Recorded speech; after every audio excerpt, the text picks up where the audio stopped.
প্রায় 6 মাস আগে থেকে আমার বড়মা ওই ঘরে বসবাস করে। ওই ঘরে প্রায় হাত মারে এবং সেই থেকে লক্ষ্য করা হয় কিরা মারে ধরা যায় না। রাত 12টা 1টা হবে, মোটর সাইকেল চড়ে আইবে, এসে কাজ হয়েছে ওই মেয়েটা যে ঘরে শুয়ে থাকা সেই ঘরে ঢেলা মারা, আর ওই ফাঁক দিয়ে তার গায়ে শরীরে হাত দেয়া। ওর বাড়ি কোন গ্রামে? ওর বাড়ির পাশে, বড় বলদিয়া গ্রামে, ওর বাড়ির পাশেই।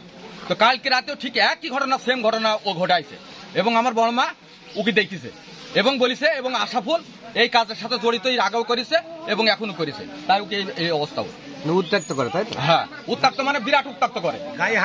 এর আগে যে আমার ভাগ্যির ওই ভাগ্যির এর আগে যে বউটা ছিল সেই বউটাকে এই হাত ধরে মারো, ভাগ্যিরা সচ্ছর বাপ মা আসতে বলো। সেই বাপ মরে গেছে, 13টা অ্যাক্সিডেন্ট মারা গেছে। আসতে বলো। ওইরকম বল। ওই মেয়ে কি, ওই যে মেয়ের সাথে, ও মেয়ে কি বিবাহিত? হ্যাঁ, আমার ভাগ্যির বউ, তার ছেলে আছে একটা। ছেলে আছে। এর আগেও একটা গ্যাঞ্জাম হয়েছে একবার, মামুন সে মিটমাট করে দিছে। তুমি কি ঢেলা মারো? না, আর যে অভিযোগগুলো করছে যে তুমি দেখতে পাচ্ছেন যে বড়বলদিয়া গ্রামের